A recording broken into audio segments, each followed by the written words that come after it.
And I can't forget to thank Reverend Aaron Boffman, my husband, pastor of this church. He provided our amazing playlist this morning. I'm going to call our first presenter up here today. Her name is Melissa Martens. She's a local activist. So I have a feeling some of you know. Melissa. I'm so glad to be here with all of you in this moment to celebrate women and our achievements and acknowledge how far we still have to go. I'd especially like to thank St. Peter's for hosting the Sister March for the 3rd year in a row. We really need this in Port Jervis. We need to reinvigorate our towns and cities with tolerance. A progressive stronghold is certainly not what Orange County is known for, but we can change that.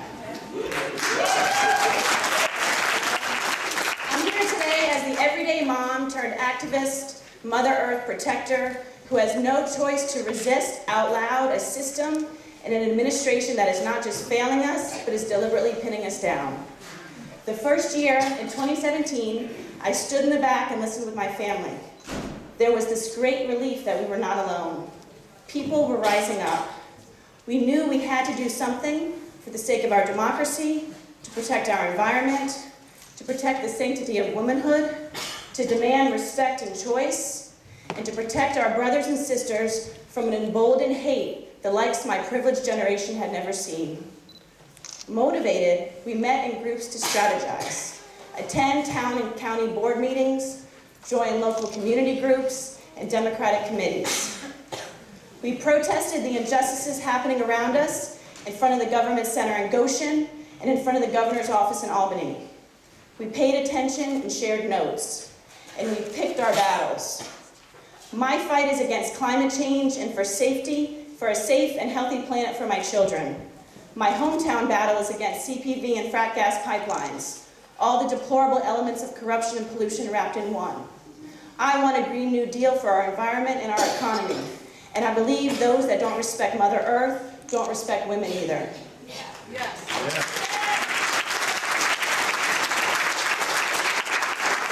We all have our causes, but what today is about is us coming together in solidarity. Because my fight is also against racism and bigotry, against family separation, against gun violence, against LGBTQ discrimination, against equality, against opioid abuse, and against telling a woman what she can choose to do with her own body.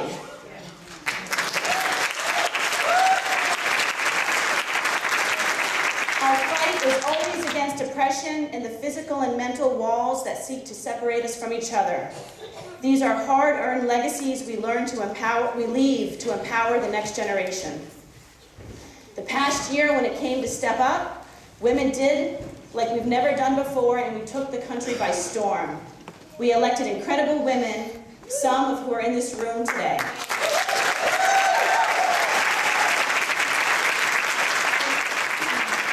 And if we didn't run ourselves, many of us helped someone else run. I volunteered to knock on doors and make phone calls. I was the campaign manager for my husband, Scott Martens, who ran for state assembly. We jumped right in the deep end. And even though we lost, we still feel we won because we tried. We all have to step up in whatever capacity we can. Run for a seat on your town board, planning board, the Board of Education, then run for Congress and for Senate and for the presidency. Run toward a future that is inclusive and generous to all. Because there are those counting on us to sit down and stay home, but that won't happen. Our vote and our voice is our power, and it will be up to each of us to make sure that humanity wins. Thank you.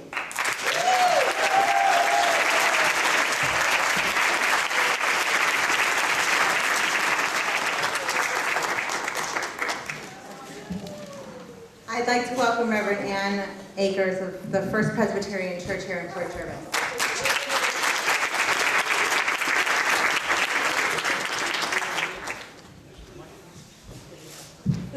You said it all, Melissa. Good morning.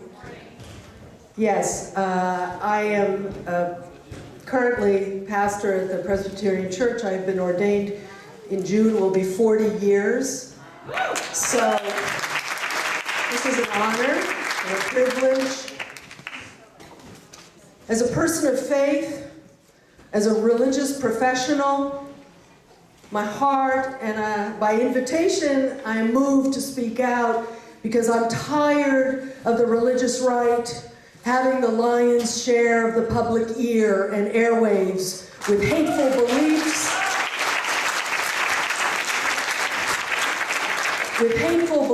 in the name of God. They do not speak in the name of the God I know and follow. Amen. The God I know is a God of love. The God I know is a God of mercy. The God I know is a God of justice, of inclusivity, of righteousness. And all major faith paths in the world have love, mercy, and justice as their center. And that love, desire for justice should be our source and should source our outrage in the way that we see people, some people, lots of people being treated.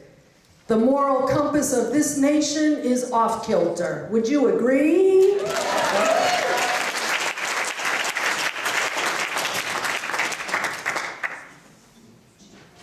Last night, I had the opportunity to see the Broadway production of Network. Anybody seen that? Remember that movie? Where the main character, a news broadcaster, becomes tired of the lies of television news and turns into a voice for the people. And one night on his show, he encourages his audience to open their windows and shout, "I'm mad as hell and I'm not going to take it anymore. Mad as hell and I'm not going to take it anymore." That is what this march and this showing of protest and solidarity says to me. We're mad as hell and we're not going to take it anymore. Is that not true? We're not going to let our reproductive rights and our right to choose over our bodies be taken away.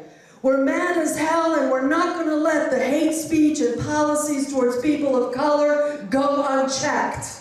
We're mad as hell and we're not going to let citizenship and voting rights be curtailed because of a country of origin or skin color. We're mad as hell and we're not going to let the violence be the answer to disagreements or frustration. The list goes on. Feel the fire in your belly, for that's where I am, the fire of outrage. We're not going to let sexual abuse and homophobia, transphobia, or sexual harassment continue to victimize our young people and women. The respect and dignity of all people must be at the heart of our attitudes, our behavior, and our public policy. But because that is not happening, we need to be here today and in the voting booth. People of faith need to speak and act. And activists, I dare say, need to cultivate a meaningful spiritual life and connection.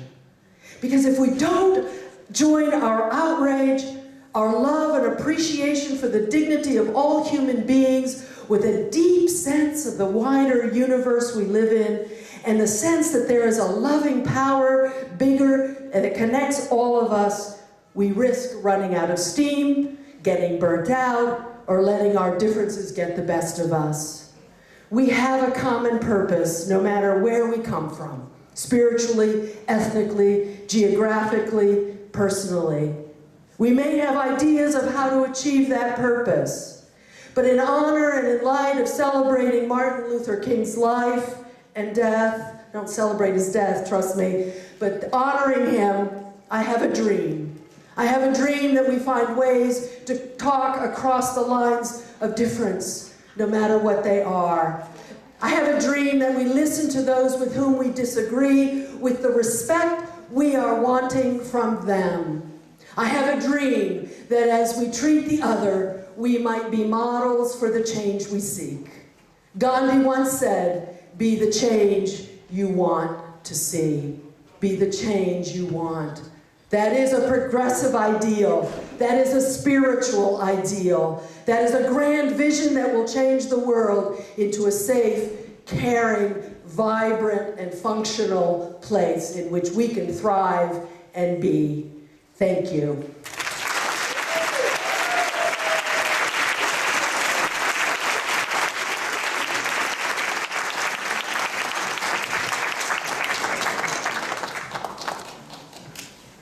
Good afternoon.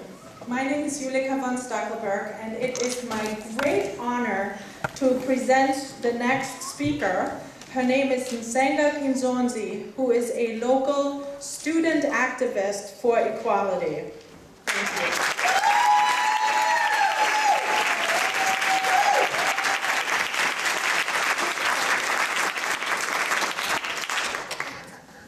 Good morning.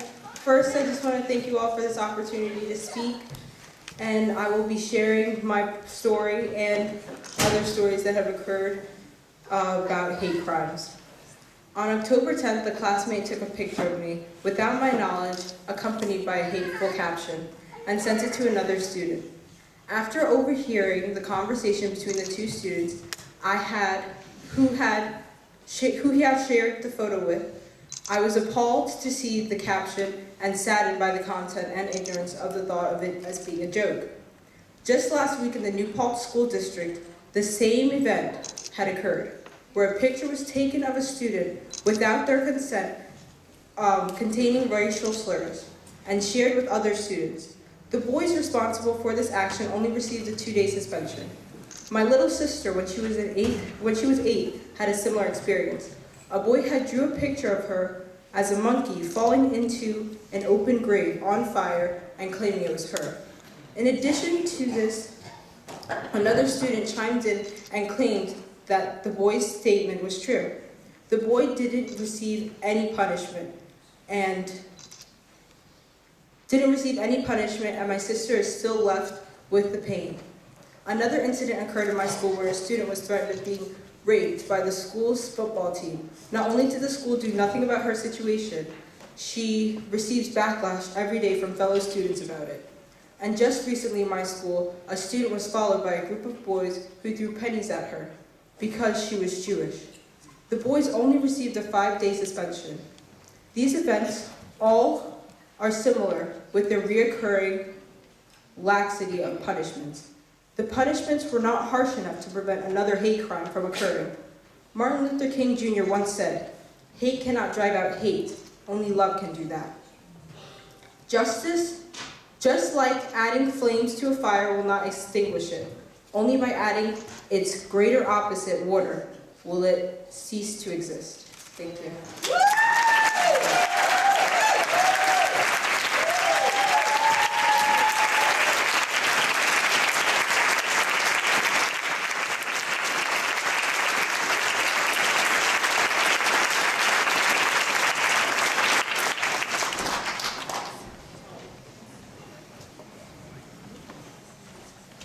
And the next speaker will be Mackenzie Becker from Safe Homes. She is the director of the Family Justice Center for Safe Homes, a very important organization in our community and also in jeopardy.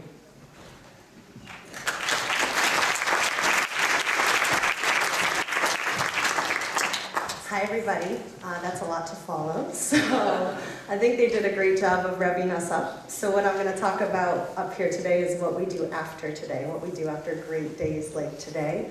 And to talk about that, I want to share the story about how Safe Homes started. We are the local domestic violence agency helping victims of domestic violence and human trafficking all throughout Orange County and from other counties through New York State, all across the country. And the story of Safe Homes started at a kitchen table with a handful of people who identified a need in their community. So they saw that there was something happening that they didn't think was right, just like a lot of the people in this room, and they started to band together. They found people who thought the same way that they did. They found people who wanted to challenge the same issues that they did, and they started organizing with those people, right? So it started with like 5 people around a kitchen table with their home corded phones that they were calling and giving people the phone numbers to reach out when they needed help. It started with people who could open up their homes to people who needed shelter for the night, just for safety. So it started with people like you who saw a need and wanted to help. So what do we do after today? I just encourage everybody to continue reaching out, to continue organizing in this way, and reaching out to your local organizations that want to help in the same way that you do. We need to find our people. A lot of our people are in this room today and at marches all across the country, like this one, organizing and making these connections. So Safe Homes can be that connection for people. If that's something that people want to be, Planned Parenthood is in the room. That can be a connection for people as well. But finding your people and reaching out. I do want to tell people about a little bit more about what Safe Homes does to help people, right? So not just through hotline services, but through advocacy services in court, helping people access systems that they can't access alone. I think it's important to know that the issues that we care about don't exist in a vacuum, and that we need to reach out and connect with other organizations, just like Safe Homes does, to create safety, pursue justice, and reclaim equality. So, thank you.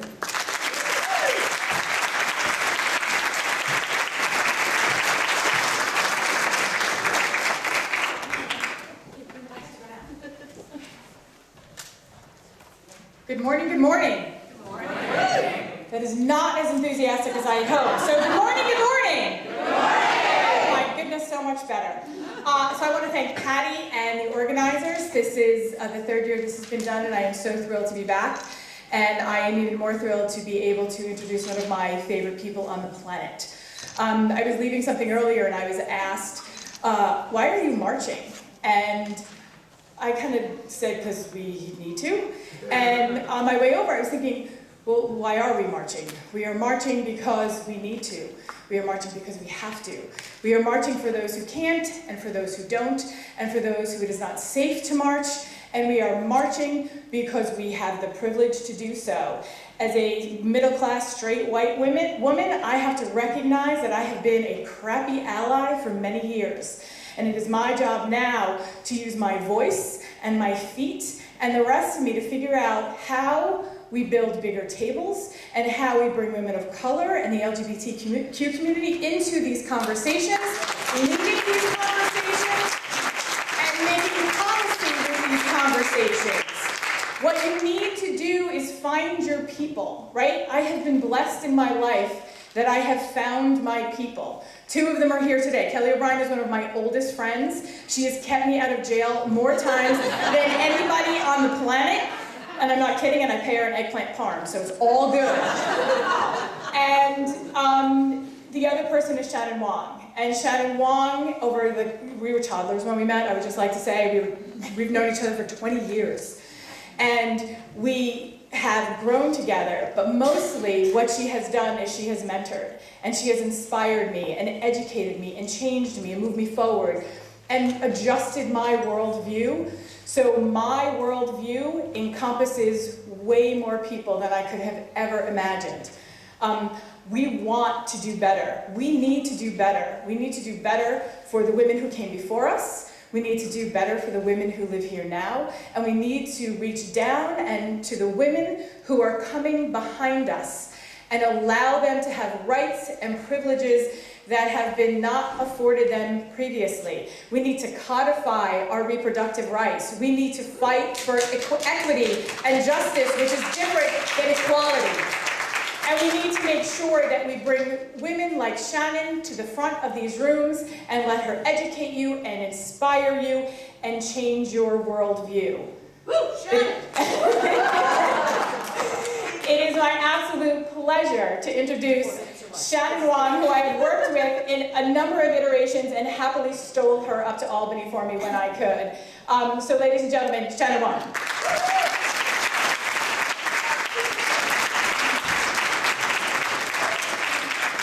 All right, well that is some big shoes to fill in many ways. So some high expectations, and I'm not sure why Michelle's not the person giving this speech.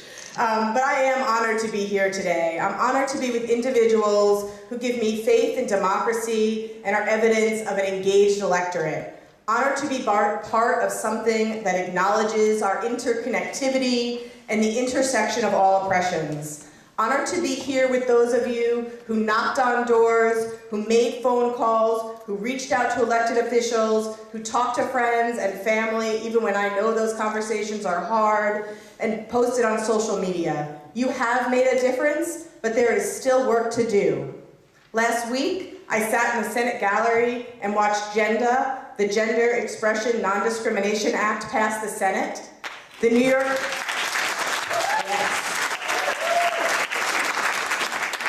York State Assembly, thank you Assemblywoman Gunther, who I know is coming up, has passed that 12 years. This law will explicitly add gender identity and expression to the categories protected by New York State human rights law, so that will prohibit discrimination in employment, housing, and accommodations. And last week, Senator Jen Metzger voted yes, and it finally passed the New York State Senate.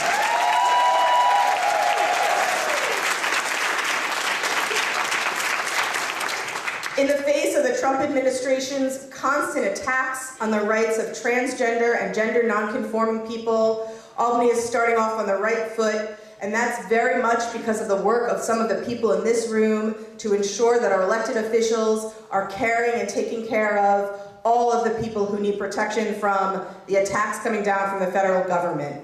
Passing GENDA sends a clear message that the rights of trans folks and gender nonconforming New Yorkers are not up for debate. Woo-hoo! Next week, the New York State Legislature will pass the Reproductive Health Act. This bill will ensure that Roe v. Wade, the protections of Roe v. Wade, are still allowed in New York State if and when the Supreme Court overturns Roe.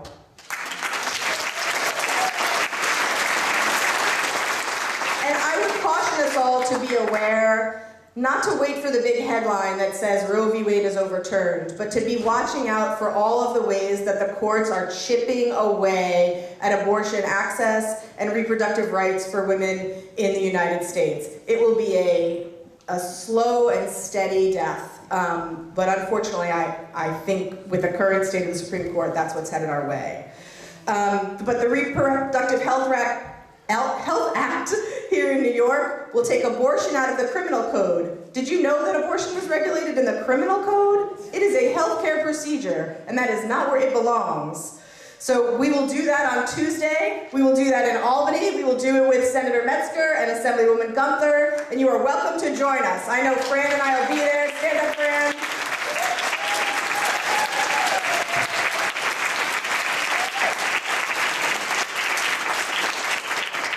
But as I said earlier, we're not done yet. We have much more work to do. We must ensure our kids are getting comprehensive sex ed. We must stop violence against women. I cannot open the paper one more day and see another woman killed in this county as a result of domestic violence.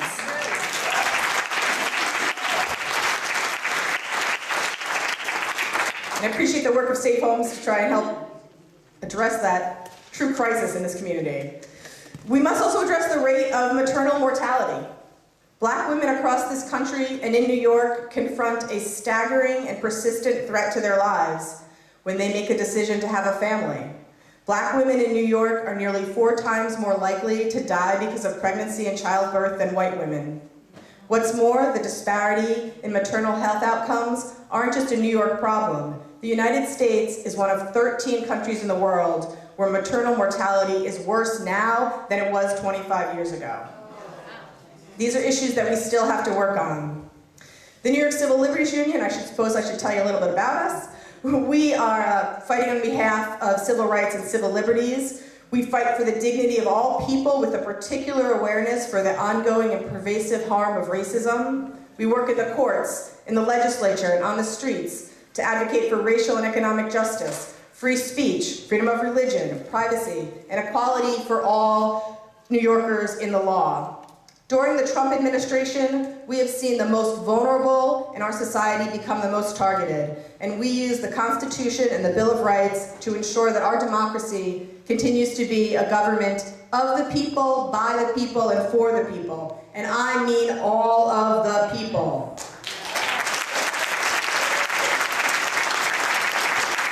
We have seen children torn from their parents. Black men shot everywhere. We have heard messages to our friends, our neighbors, our coworkers, and our families.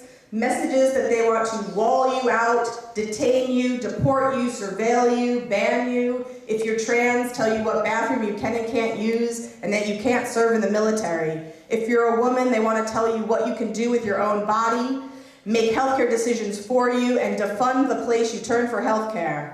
But we must stay strong, persist, and resist. We will continue to stand up and fight back. We will end discrimination based on what you look like, who you love, and what you believe. And we will not let anyone, including the President of the United States, roll back the rights of transgendered folks, create more obstacles for refugees, defund Planned Parenthood. We will not return to law enforcement principles that haven't worked, but have targeted communities of color. And we will not let anyone forget that we are a nation of immigrants. I join you as we fight hate, promote democracy, and stand up for justice. Thank you.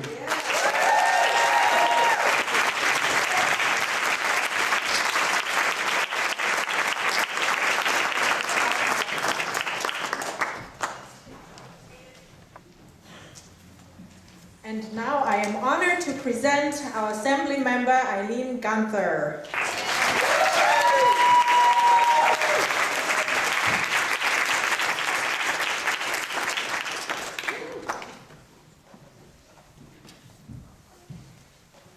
You know, I love this sign when it says, "Together we fight for all." And I'm very pleased to have Jen Metzger here, because together, two strong women will fight for all of you in this room.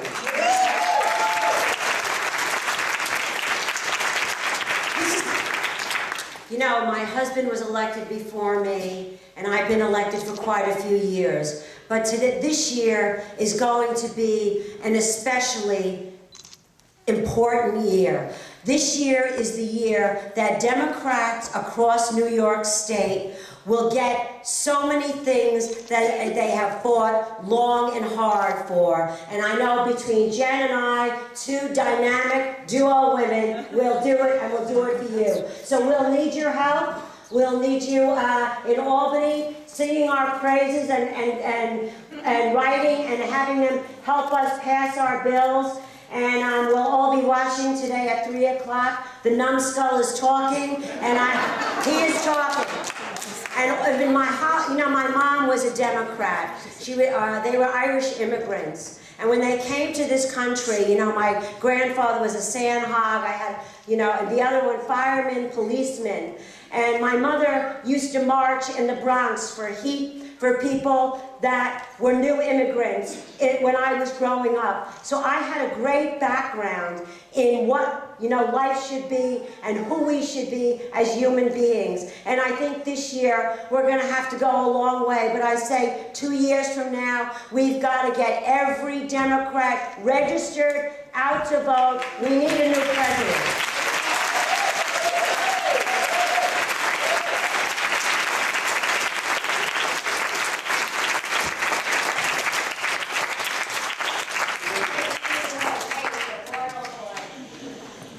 So you can be a community organizer, not necessarily